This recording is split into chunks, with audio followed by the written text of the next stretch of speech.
Good afternoon, everybody. We're just going to give it a few minutes to let a few others join. Just be a couple of minutes just whilst we wait for that to happen. Yeah. And by the way, this session will also be recorded and shared afterwards for those that aren't able to make it at this time. But we'll give it a minute or so just to see. Yeah, for those unfortunate few that may have enjoyed the celebrations, watching England win last night a little bit too much.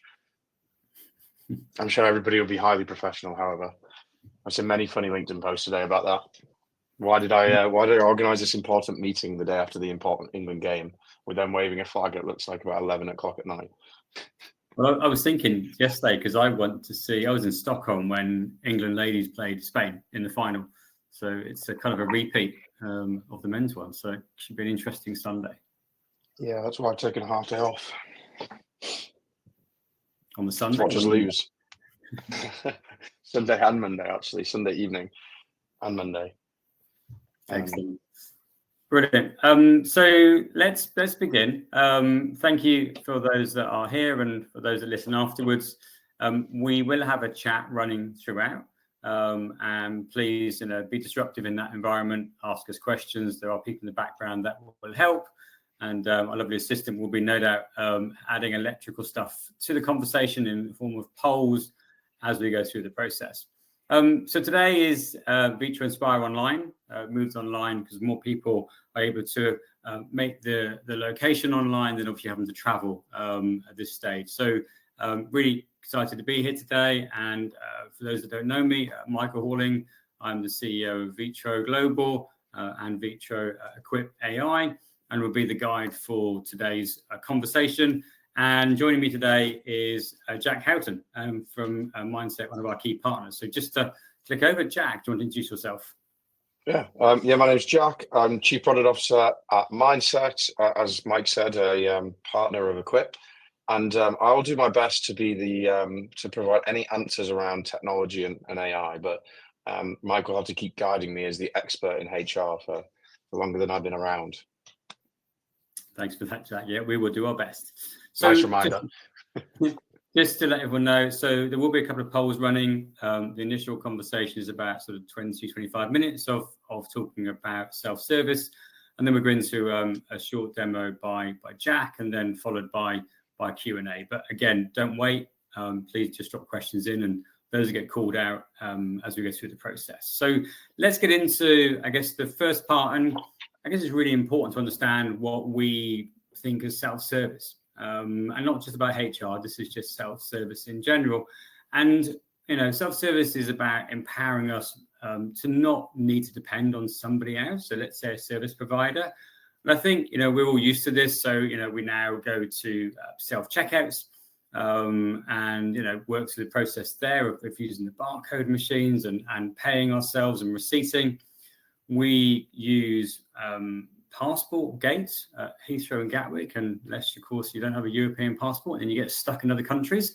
But, there's new ways now that we're seeing self-service where we do a lot more ourselves. And we enjoy that. We have the ability to do our own online banking. You can scan a check now on your phone rather than going into a bank. So new ways that we're seeing ability to do things for ourselves.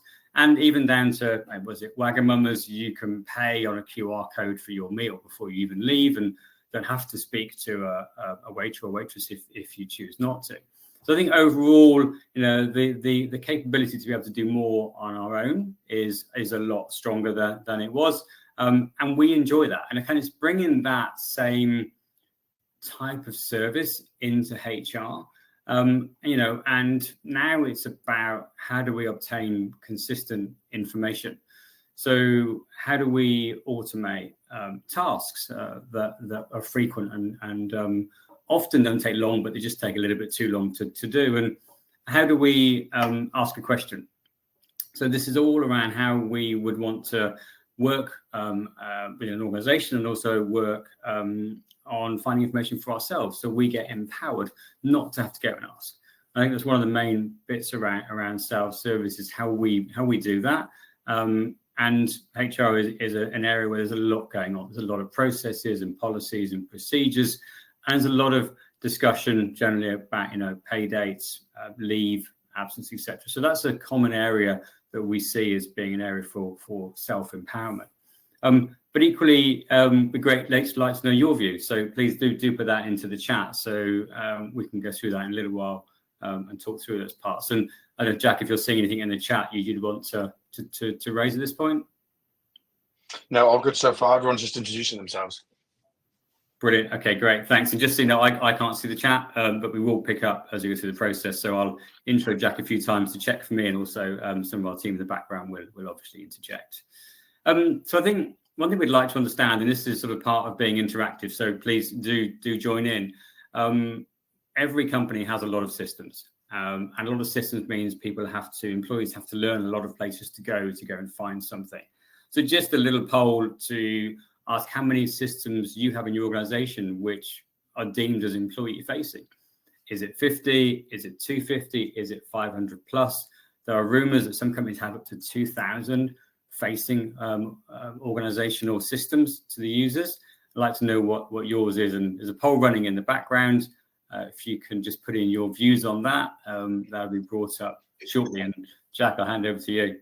Yeah, if you look to your right, I'm not sure what you can exactly see. I think you'll be able to see this. There's a poll button. So on the poll, you'll see how many employee-facing systems would your organization has. Make sure to vote. I'm actually watching how many people have voted. So I haven't seen at least 11 or 12, which is a percentage of people. I'll be disappointed. I actually need to vote myself, however. I'm going to go an outrageous number. Surely not, though. Done. I'll be interested to see if it's 500 plus. That would be that would verify what we're hearing in the market about the amount of systems that are out there. This is the bit that we wait for all the polls to be figured out.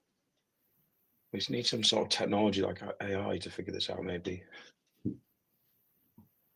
50%.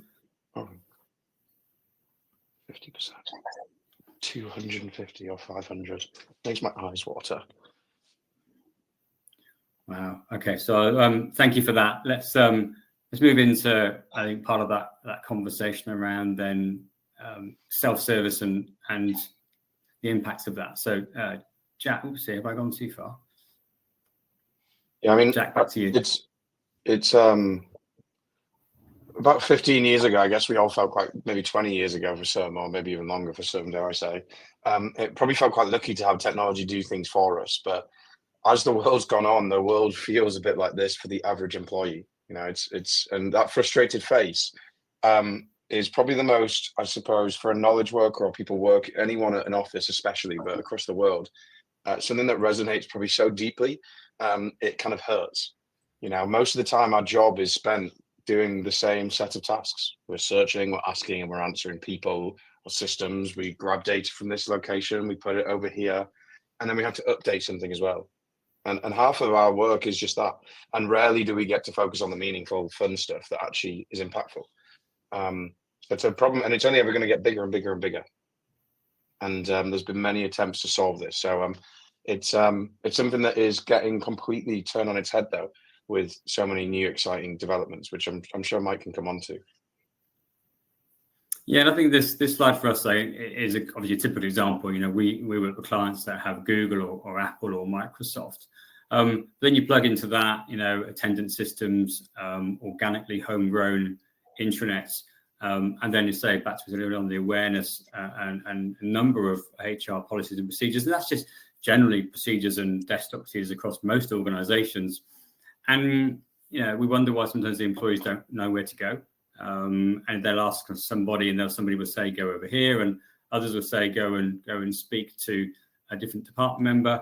And then, you know, ultimately the questions come, in our case, to HR via email.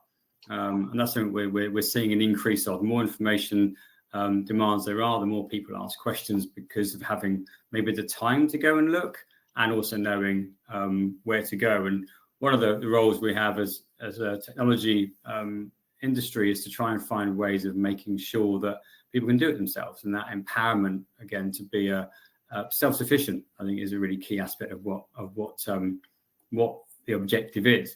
But I think also it'd be really interesting to see, and our next poll is one that I'm quite intrigued to see.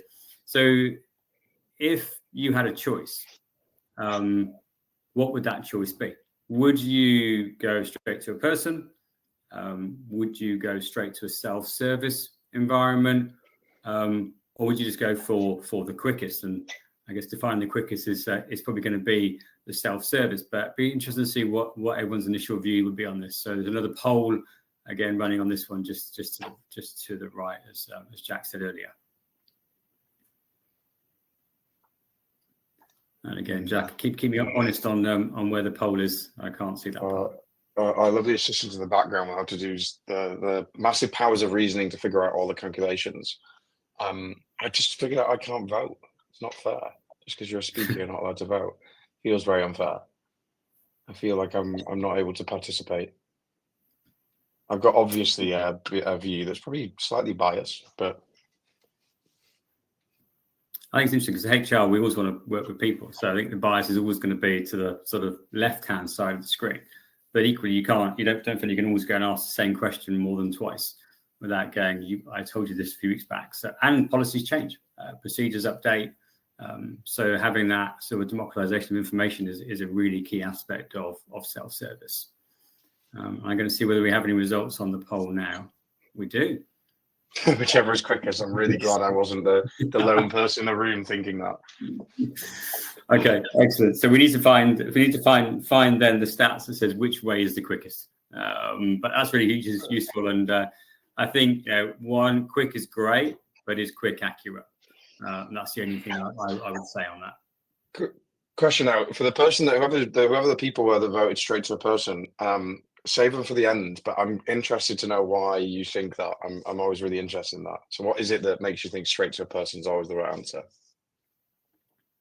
Yeah, good idea. So I'm going to just take a step back a little bit, and I want to just kind of talk about how this is obviously self-service is very much born out of AI, and I want to just remind ourselves of how we currently use AI. So it's not something new. And it's really keen that we think about how the systems use it. So HCM systems that we work across, where we get personalized learning suggestions, we get skills profile and upskilling aims, and also you get personal development goals, career pathways, and a lot of suggestions from the system helping you to choose your next route. So that AI in the background is using your data, your skills, your performance, your job architecture to actually understand where your role could go. And I think with that, then you get the learning that comes into that. So we're used to using AI in that form. Also, in addition to that, we have tools now that translate. So you can translate any language to any language. So although the policies and procedures might be written in English, a person in let's say Germany can write in German, and it responds with a German response. And we had one at HR Tech, which I think was a Ghanaian local dialect that actually worked amazingly, which we didn't even know the dialect existed at that point. So there's a lot of new things coming out, but it's a very powerful way of using AI to benefit to that local language area. And at a personal level, I'm sure we've all seen it. LinkedIn, you can write a post, and then it asks you, do you want AI to rewrite it for you?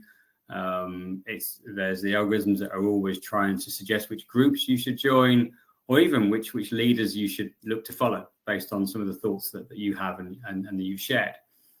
So I think commercially, there's lots of ways that we're seeing the AI being used. And again, this is I'm sure a lot of people talk about. We've got purchasing recommendations. So if you use Netflix or Amazon or Spotify, the DJ feature, I think, is one that's really strong.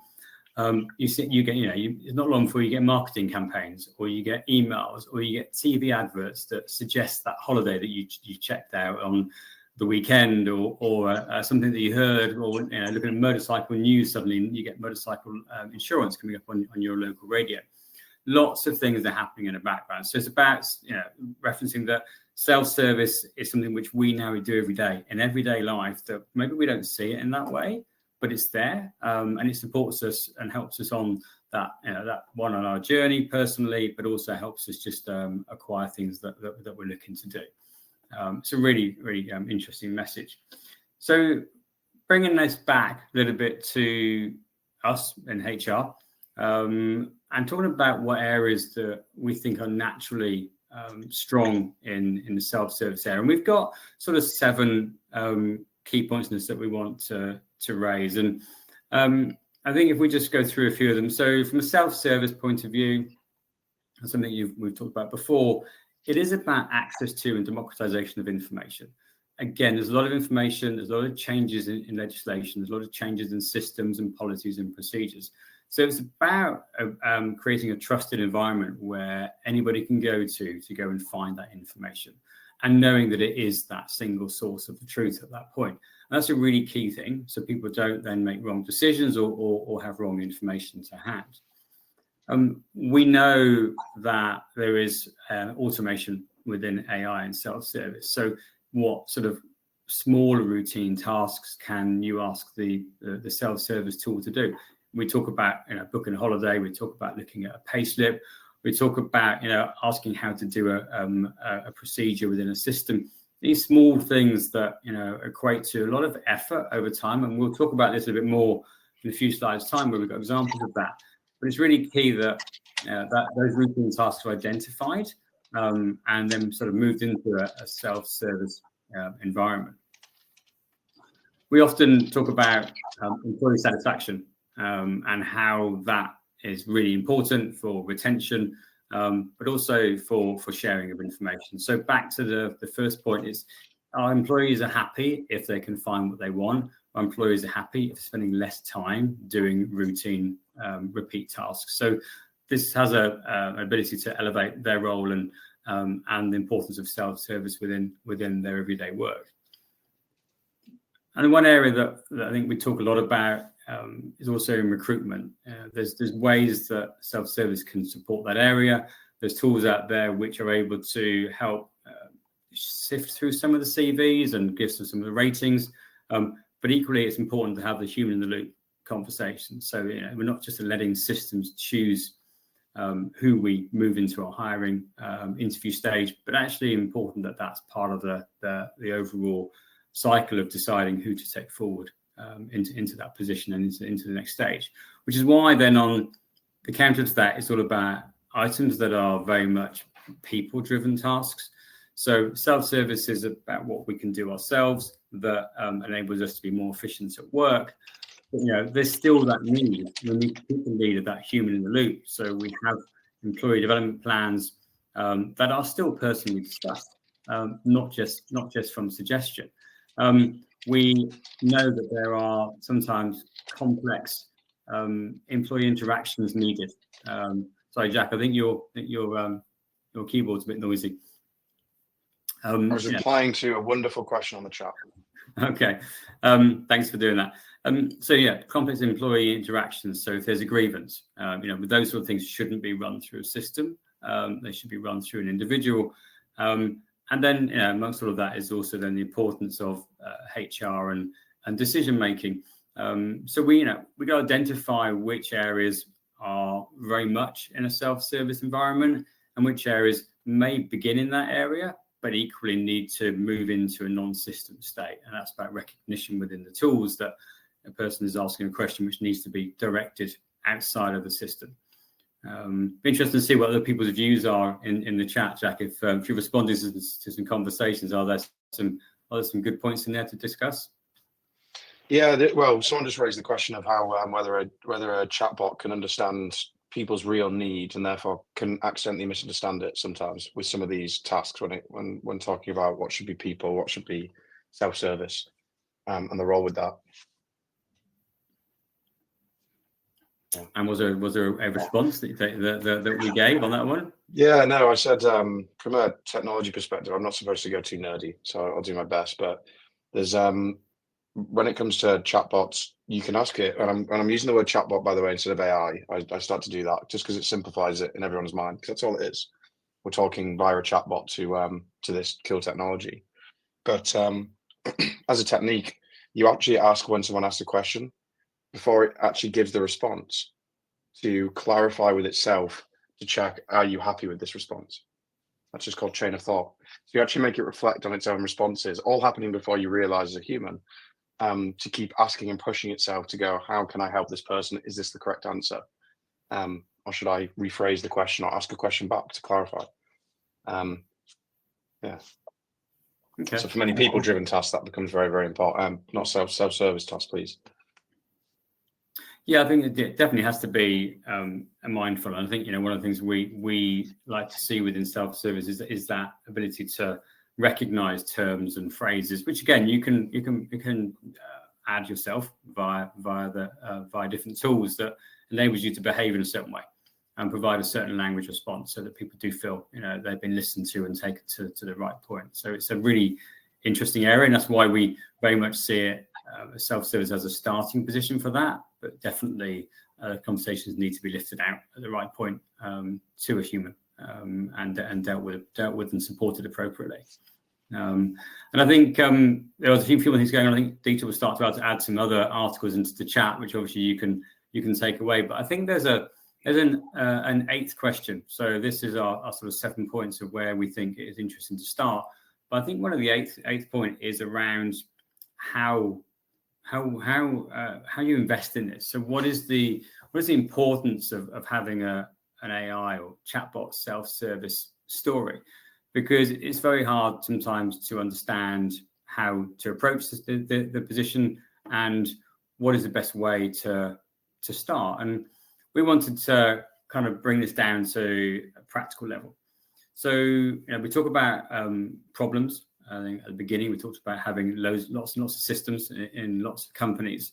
It's about trying to find that one problem. So pick a problem that you really feel that is in the organization that can help you identify the benefit that this can make. I think it's really important, and this is quite I think the vendors need to support with more, is have a pilot period. Allow your customers to actually see the system, play with it, using secure data from a source that is reputable, that they can test how it works. Look about how you assess that over a defined period of time. So 2, 3, 4 weeks, maybe 1, 2, 3 months. It's about finding out what pace you can run at to help bring that into reality, that then enables you to maybe start to evaluate the efficiency saving that you might have, or the capacity changes. Capacity meaning people aren't tied to doing email responses. They are now able to focus more on strategic gain or other roles within the team. And I think what we're seeing is have a common ambition. So we talk about earlier on around how employee experience and the empowerment of that is a really strong process for everyone to feel. They want to find information for themselves, and having a tool that they can trust enables them to have that experience. And they can do it 24/7. Don't have to be sat at work doing it. Okay, maybe some people will be doing it that way, but you can do it quickly in your own time, which is a really common ambition. And I think with this information, once you understand what self-service means to you and your organization, and how people using the service and the data they're asking for, you can start making some different decisions around information that you can share. And then you start building, obviously, the business case and that sits behind that with the investment need. And I think one example we've got, I think somebody might be on the call today that we've talked about this one with, but example, we know of one particular company that, let's say they get about 6,000 emails into their HR support environment every single month. It's a lot. And if we just look at this from a simple targeting point of view, the expectation is to save about 30%. So let's say we were to answer, 2,000 of the emails through a self-service model, where if you were to do it via email, let's say they're very simple questions about where is this, or how do I find that? And they're all like 1 minute. That's all it needs to be, 1 minute of interaction, writing an email with attaching a policy, sending it off, that person has a response. But if you transfer that into real terms, that 1 minute, 2,000 minutes over a period of a month is almost a week's worth of effort. I think that's a really simple fact that helps to stabilize the sort of the initial investment request within an ROI model for a self-service tool. And hopefully that sort of brings it to life. Before we go on to the next slide, I want to just see if there's any other conversations we're seeing on this subject in the background, Jack. Yeah, someone asked a great question. There's a really good question, or I'm going to phrase it as a question. So Kirsten said, they say AI is sometimes less biased than people, but I'm not sure I believe that with ChatGPT. And Harvard Business Review published an interesting article on things to consider before using it for personal decisions. How do you, I guess I'll rephrase that as a question now, is when it comes to self-service and the impact of personal decisions, what's the role of AI in that process, in making those decisions, and how do you overcome that as a kind of concern, I guess? Yeah, interesting one. I think part of that is technical, so I'll come back to you on that one. I think part of that is information. So I think the information source has to be accurate and trusted, as I said earlier on in the conversation. If we find that there's 2 or 3 answers to the same question, then people aren't going to trust it, and that very quickly goes away. Equally, within most chatbots, there's a thumbs up, thumbs down capability. And often, get the right answer, we'll do a thumbs up. But sometimes we might get the right answer, but we may not like the response, so we give it a thumbs down. So I think this is where technology comes in to help understand that bias and recognize it. And equally, if you're loading in information, so policies and procedures that show bias, the tools can highlight it. They won't change it, but they can highlight it so that it's recognized that there is something that needs to be looked at that could be considered as bias. But Jack, I'll hand back to you from a more technical view. No, I mean, so what you're essentially saying is that, and what I understood there, because I mean, you're a particular HR expert, is what the personal decision-making process, because Kirsten, you've raised a very important point. I mean, anyone that says they should let AI run their life or that it's going to take over hasn't really, as you said, used ChatGPT that much. But what I think you're saying is essentially it's just directing people to the right information in the right place to take that action immediately, which is that example with the HR example. It's not necessarily making that decision for them. It's just guiding them to the right place at the right time quickly. Yeah, that's my view. And I think this is where the importance of the information architecture, I guess we tend to call it, when you first get involved with a client and we're looking at data, it's really important that that source that is given to a self-service tool is the most accurate, and it is the single source of truth. Because otherwise you are providing messages out there which can be conflicting, and then the confidence in the tool goes away, and then there's added concern which then fuels that concern about AI.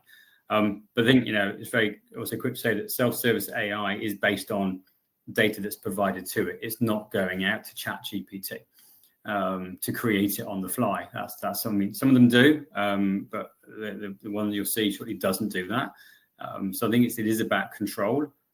Efficacy, I think, of data is critical in this situation, and that's part of the process to transition to from an intranet-based system which has got maybe a sort of more free-flowing capability into an information architecture library, which then can store and compare, and also digitizes it into sound bites. But I don't want to spoil the next part of the presentation.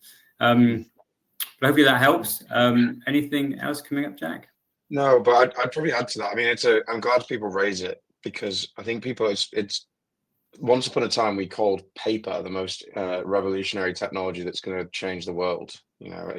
Everyone gets very carried away with every form of new technology, and very quickly you have people who are will run off to the hills and get very carried away very quickly and forget what's good at.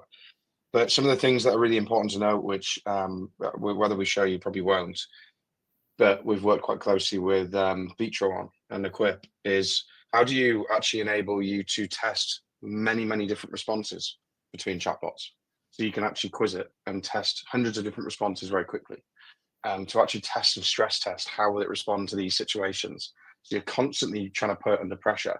Now, people, your employees and people aren't really trying to do that most of the time unless they're bored. But most of the time, it's a really good exercise to be able to constantly try and push it, try and get it to fail, because you can identify those edge cases really quickly and mitigate that as much as possible. But yeah, brilliant. Thanks, Jack. And I guess so. From that point, we're going to move on from where we are in this particular stage, and I think we said it's time for us to change gear and I guess show you that more tactical side of a self-service chatbot. So, Jack, I will hand over to you. God, no, I actually have to speak. I'm going to share my screen. Can everyone see my screen? I'm going to assume everyone's smiling and thumbs upping. So this is a quip. You're going to see a bunch of subject matter experts in front of you for different purposes: employee relations, learning and development, HR operations. So I'm going to show you a very quick demo today of someone called Sam, which is me for the day. Now, Sam is potentially wondering why we have a webinar the day after England won a big semi-final. But Sam is still a very dedicated employee, despite enjoying a couple of glasses of wine after the win. But I'm going to show you exactly what self-service feels like with a system. Now, what you see here can be plugged into your different communication channels at work. So all of this can fit right in the flow of work automatically. But if I jump in, I'll jump and speak to HR operations Donna. I love the name. And as you can see straight away, the chatbot, the assistant, the helper introduces itself. And this can always match you as an organization, your tone. So you can control exactly the tone of this. So it doesn't have to feel scary. It can feel and inhabit your values.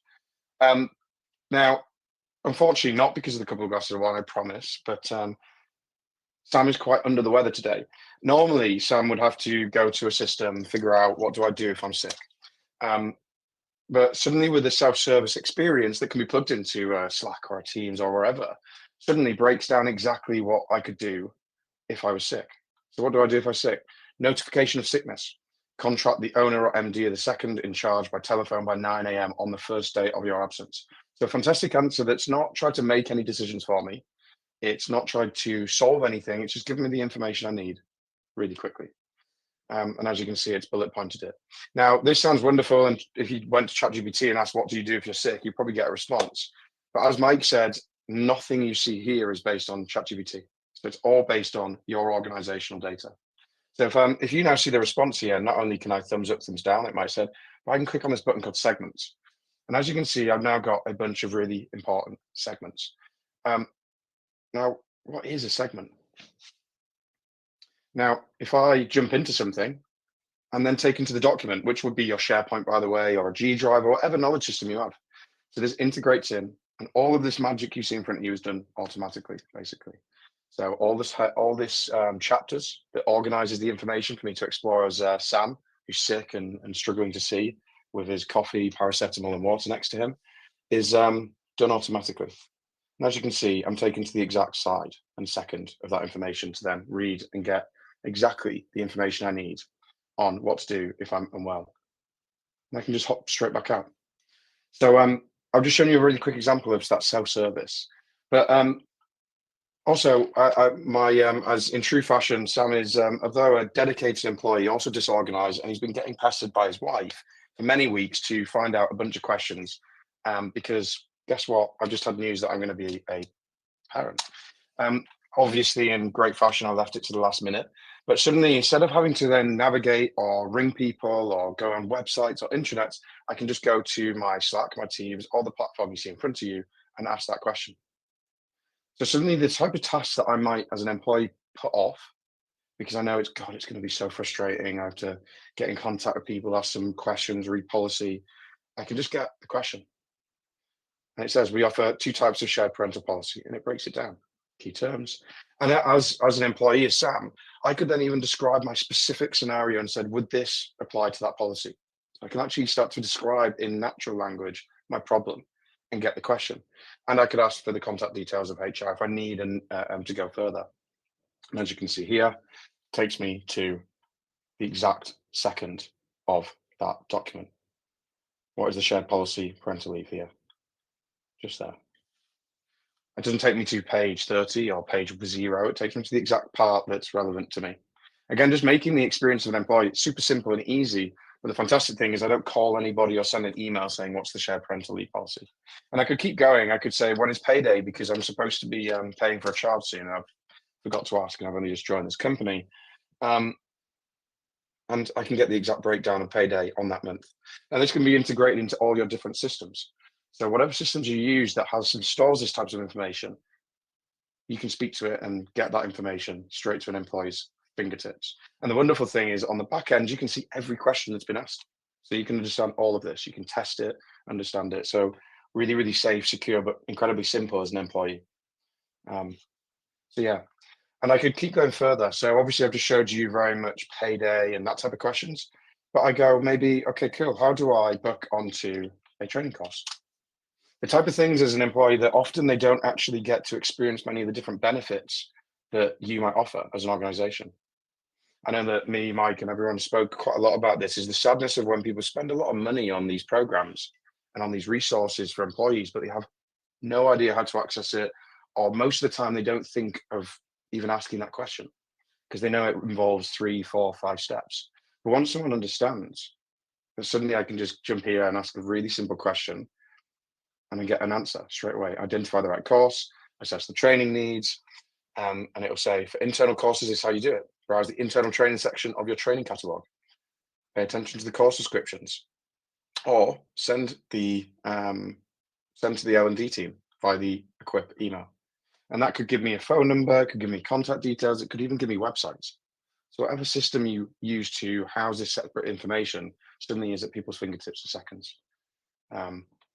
Or I could even ask, maybe someone found out actually that I was enjoying the England win a little bit too much, and then says, I'm a bit worried about my performance review.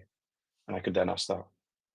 So suddenly this entire world of the employee experience that's often kept behind people and closed doors, that often as a result either means I'm going to send an email or call or not do it at all, it's just there for me whenever I need it. And this doesn't remove people at all. This just supports and enhances the experience of a person in the HR team. As you can see, breaks down the exact way that we do a performance review in this company. So I'm going to pause there, by the way, as and conclude that demo, I think. Oh, did it work properly? Yeah. Did that work? Cool. You're on mute there, Mike. I don't know if it's a blessing or a curse. That was probably a blessing I did, so that I didn't interrupt. No, great. Thanks, Jack, on that one. And I think it was about showing the opportunity that we have from a tool within self-service. I'm just going to bring back the presentation, and then I'm going to give it a second just to bring it back. There we go. So again, thank you for that. Now we have a little bit of Q&A time. We have about 15 minutes, and I'd like to just sort of invite people to put something in the chat if they want to. Equally, I was also going to invite Dieter in at this stage to give some questions. I think we've already had some that we've thought about as well that you might ask, or maybe a little bit too shy to ask. So Dieter, I'm going to bring you in for this conversation. So let me take the presentation away so we can see you. Again, a blessing or a curse, who knows? Yeah, no, I think there's some really, I think the point around credibility of information which was raised, I think is a really important one. Yeah, I think that gives us a lot of opportunity to really understand and start to unpick, or give us this responsibility in terms of our decision making around purchasing tools like this, as to what's the problem we're trying to solve. If we're really clear on what that problem looks like, and you're agnostic of what the solution ends up being, you find that actually you get to a far more credible solution.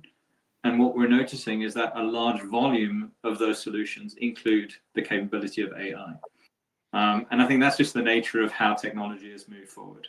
So some of the more common questions, which I think I've had over the last couple of months, which I think might be worthwhile sharing, is the point around okay, what do I get most excited about when using AI? Equally, what am I most nervous about? And where do I perceive things like the risks involved with AI? And I think those tend to be the two key aspects. So Jack, you mentioned something earlier on, which I think is quite important.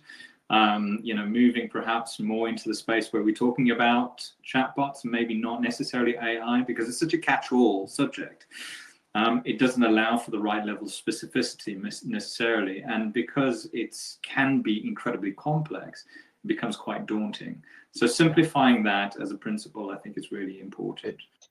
Yeah, I think technology providers often want to, I guess, make everything seem more exciting. But for most people on the other side of the fence, they just want to understand how it works and what's the simplest way to get started. So I think it's a nice way of thinking about it. Is ChatGPT, if you type in what is it, it's a chatbot. Yeah, that's all it is. It's a clever one. Just an incredibly clever yeah.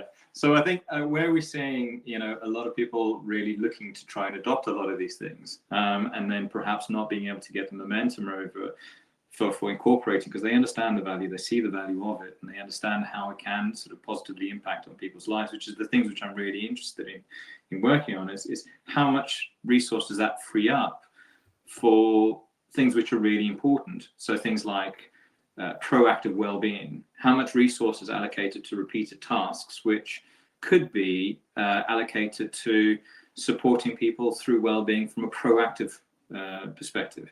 There's a great statement which I use quite often, is well-being resources are built by well people for well people, generally. So when somebody is unwell or is looking for support in terms of their benefits, what you tend to find is they get maybe 2 clicks deep into the intranet and then go and Google, because they're not in the right frame of mind to perhaps have the patience as somebody which perhaps is well to be able to find what's available. So there's a missed opportunity there. And I think that's the thing which I'm most excited about. So I think we've got another question in the chat there, Mike. Yeah, there's actually one before that, I think, from Christian about how the do part works. So we talk them in 2 parts with self-service: the ask and do. So ask is all around information architecture and sharing of that policy and procedure stuff we talked about, and then the do is that low-level task work, such as booking leave, and then looking at pay slips, etc. So that part is the next part. We actually don't have time to demo that today, but we're very happy to pick up that conversation and talk through how that works.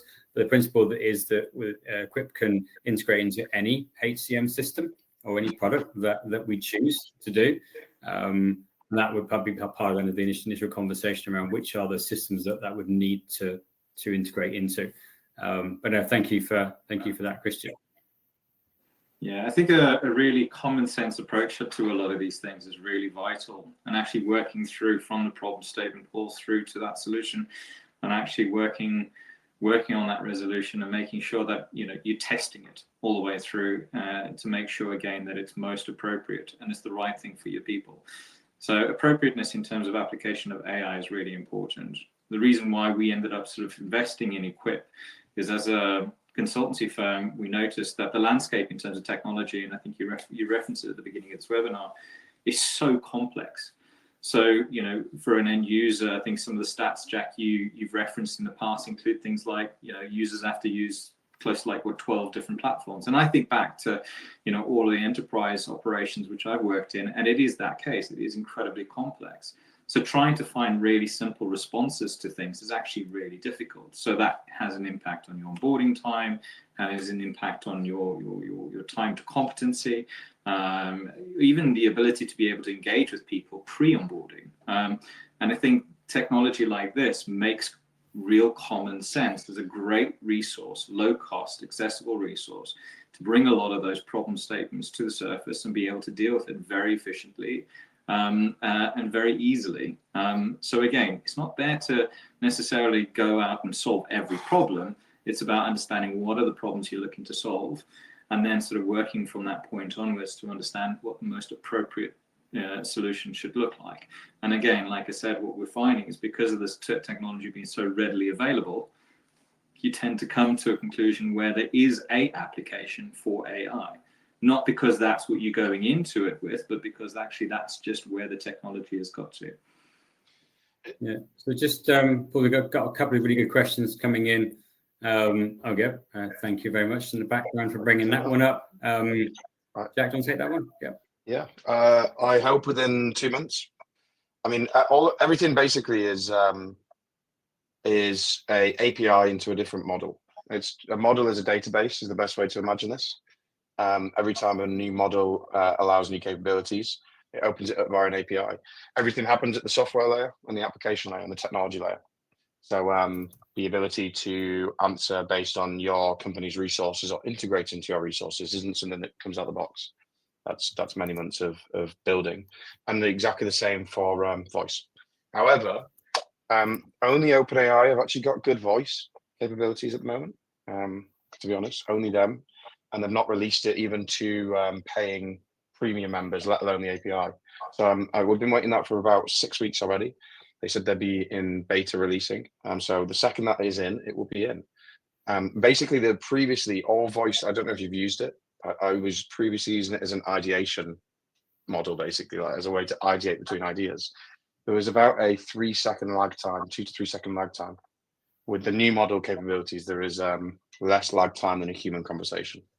So the second it's available, it's in.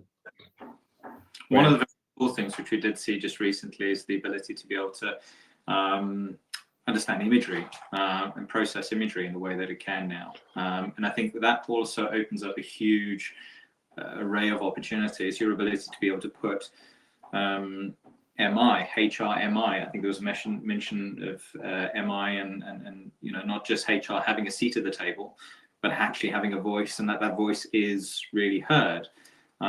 Especially when you start to go into the skills-based operation, and all of these sometimes can be quite complex. How do you democratize the data which comes out of it and make it readily available for a simple trainer who's on the front line who wants to be able to present an ROI for a particular training intervention, or understand what's our attrition levels looking like and what the impact of activity which was done last week has had, without putting the reliance on an MI operation, which perhaps could turn out a report in 2-3 months' time. So I think that's a great little piece of capability, which I think there's a lot of opportunity to explore.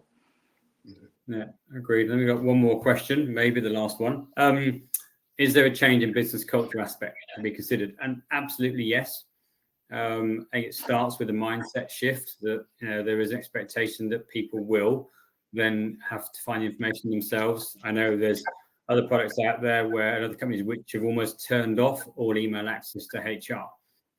So that their adoption rate is incredibly high on a self-service tool. But that's you've got to be a little bit balanced on that with still having access to that human in the loop or people in the process sort of mentality. But yeah, it takes a mindset shift. It takes the ability to communicate a lot. I think change management is a really key factor in making sure that a self-service works. Again, the information must be accurate. But yes, it's a mindset shift which people, I think, will quite naturally start to go towards, because we're used to it at home. You say you go on the internet, you go onto your banking app, you want to check on something with a bank payment. You want to chat to a chat bot initially before they put you through to a person, often because they can answer the question through the chat bot first. So I think that expectation of the same service inside an organization is going to increase, and people will adopt that a lot quicker than it's probably perceived, as long as there's trust and good information shared. So thanks for that question. Just a very quick add to that. One of the things which I think is very cool about some of these, and I'm geeking out, I'm doing a bit of a jack at the moment, by saying this, but you have the ability to be able to add nuance in terms of characteristics in the way that the tools respond to the queries, and that could be built to align to things like your service promise, your value proposition, your culture, your priorities in terms of a way that you expect team members to respond to each other within the organization. So there's an element of you being able to almost through the design of the tools, make it feel a part of the culture of the organization, so it doesn't feel like something really static and robotic, which I think is, again, capability which we didn't see coming for a long time, and all of a sudden it's here, and I think it's really exciting and very cool. So yeah. Just to Jack, yeah. I'll go on to that in a second, I guess, as well. We've not actually seen the back end part of how that to explain that, because when you see that or hear that, you must go, gosh, that sounds complex. Yeah. You just describe it.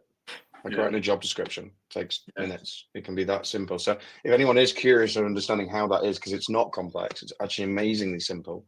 And that's why it's used by so many people. But I'd recommend reaching out. Yeah. My question is, I was actually gonna, you guys were talking, so I thought, what's the best way of getting this answered? I'll pop it into here. This is, do you need an intranet or to spend 6 months organizing my data to actually use this? Like to have a self-service HR, like, is that a common myth? Is that what do you think about that? I think it's where everyone thinks it's going to be harder than it is. I think one of the processes we go through is to identify the most common areas of questions, and then the most accuracy against the content that's available, and then we process it to understand the bias, understand whether there's any contradiction in there. So it's about, I said on DSO as well, it's about starting small, so picking that small problem, and then taking that step by step as you begin to mature and then promote more and more information. So it is not a long process, but it is one that we start very small and then we build on over a course of time. So you as Equip then work with people on to actually do and manage that process, because it sounds scary to someone that's not done that before. Yes, we do. Yeah, we help to start the journey and work through that together, and then we obviously hopefully move into a second stage where that information starts to almost explode. So we get more information demands, and therefore we can increase that content library. So yeah, very much part of what we do to add the comfort and also add the knowledge to the local teams. Good. I mean, so what you're saying essentially is start very focused and small, identify the biggest need and return on investment, and expand. Yeah, it presents a great opportunity as well. So where we have gone through this process, you could very easily just take what you've got and just load it straight in. But it does present you with an opportunity as well to load in if you wanted to, or connect to whichever resource it is, wherever it is your content is stored. It does present you with an opportunity to almost clean house, do a bit of spring cleaning. It's not to say you have to do those things. It's completely up to you as to how you want to approach it, and either is easily available and accessible. But it does present a great opportunity to go through that process and make sure that what we're presenting and what you're providing to people is up to date, and also clear out the stuff which you don't need anymore. So get rid of conflicting stuff. Housekeeping time. Yeah, definitely. I'll just put back up on the slide again, just to talk to a little journey. Hopefully that can be seen. So approach the start and be ready with that small starting process. Timeline and navigation, so working through an agreed timeline so you can build up the ROI against the business case for the purchase. Align the ambition. I think it's really key. And I think one thing we're incredibly focused on is governance and AI ethics. So it's using AI responsibly throughout the entire process, because obviously there are misconceptions out there that you can't. You can use it in different ways, and that's not what we think self-service is about. It's also remaining about agile. So you might see opportunities to add additional information to a self-service system. It's more relevant at that time. You're going through a big change program, or you're going through some other big system development. It's like, okay, but then if that becomes a stronger message, let's focus on that one first. But it's all around making sure that we understand how to do that. And then employee adoption. That's the only way we can be successful with any sort of self-service system. And that's kind of how we start. And I guess as we come towards a close, I wanted to obviously thank Jack and Aditya for joining this section. But just before we move to the last couple of minutes, Jack, anything you'd like to say for closing? There was another question, but I can move on. There was a good question. Because do you just support HRSS, or could you support on talent development, etc.? Okay, DT, do you want to take that one? Yeah, it's kind of our bread and butter, really. So I was just popping a response into that. We talk about AI, and I would say that the only reason we're talking about AI is because we've been working, and Vitra as an organization, been working in that space for over 10 years, and supporting people with quite complex systems and technologies across the HR space, whether it be that, your ATS, your LMS, your PMS, any other three-letter acronym you can think in the HR space. I think I've got a list of 250 odd. But because we've seen that being really complex, that's why we ended up creating the AI tool, is because we know that there's an opportunity for us to make that really simple for our end users or for our clients' employees. So yeah, that's bread and butter. That's our primary space. And then the AI is just a great opportunity to just make the life of employees a lot simpler and a lot easier in response to that. Brilliant. Thanks, Dieter. Yeah, thanks. I didn't see that question coming in, so thanks, Justin, for that one. Oh, you nearly got to finish, Mike, but I raked you back in. I think it's a useful question. Obviously, it's a chatbot. It's simple, it's explainable, it's understandable, but obviously, most people, they need to consider how they get IT involved in some way at some point. How would you suggest approaching something like that if they were interested in exploring? So I think there's two parts to that. So thanks, Jack, for the question. Two parts to that. One is very much around going through the pilot process is through Equip would be in our portal. So it gives us a chance to show IT how the system works, understand the security that sits behind that. And then if there was a decision to either go for a hosted solution, which is then considered enterprise, and it's actually, it's a client's dedicated environment, we know we'd have to go through DPO and ISO reviews. So it's getting them into the conversation early, not surprising them with a procurement process, and suddenly they're being asked to attend with a solution or a systems architect. So we would always promote getting involved early. A lot of companies now have AI procurement rules, which are obviously developing all of the time, along with sort of the European Union's policies and procedures that are changes. So engagement, bring them in early, let them see the system, let them be part of the project, and then work together, because every company will have their own way of purchasing AI. But predominantly, I think, we're used to most questions by now, but I'm sure there'll be more that come up as technology develops. We will have more to talk through as well. Squeezing the one last one in, Mike. Obviously didn't predict how busy the questions would be. What issues have you seen in organizations relating to DP? I love being in this interview. It makes me feel so powerful right now. Thank you. Yeah, I think I thought I was the one reading the questions out, so I didn't have to answer them all. But let's go for that. I caught you out. I think if we're thinking about data protection, which I assume is the DP, then again, we have accreditations and mindset behind the scene that make sure that everything that is provided is secure, is reputable, and certificated. So we have all the conditions we need in place in the background. Again, it would be down to what the specific company request would be. And then we have either Jack or we have Barry, who's somebody who might have met recently on a different chat, that can then get engaged to help us answer those questions. Yeah, it's really simple to break down into sort of two parts. There's the data source and the protection of the data source and what you're using as your resources to equip the tool to be able to provide your employees with the answers. And then there's the technology security, which goes around that. And both of which, when dealt with independently from each other, are well equipped with information and the right certification to be able to appease pretty much the most complex. And I do think of a particular insurance provider who has incredibly strong security protocols in place. And if we have that as a standard, I think we're pretty safe. Yeah. So this is my fault. I wanted to squeeze in one last question, because if there's someone in the chat, I can't. I'm obviously a people person. So I'll ask the question, because you guys are the experts. How receptive are public sector organizations to this? I feel like a talk show host. This is a really good area, actually.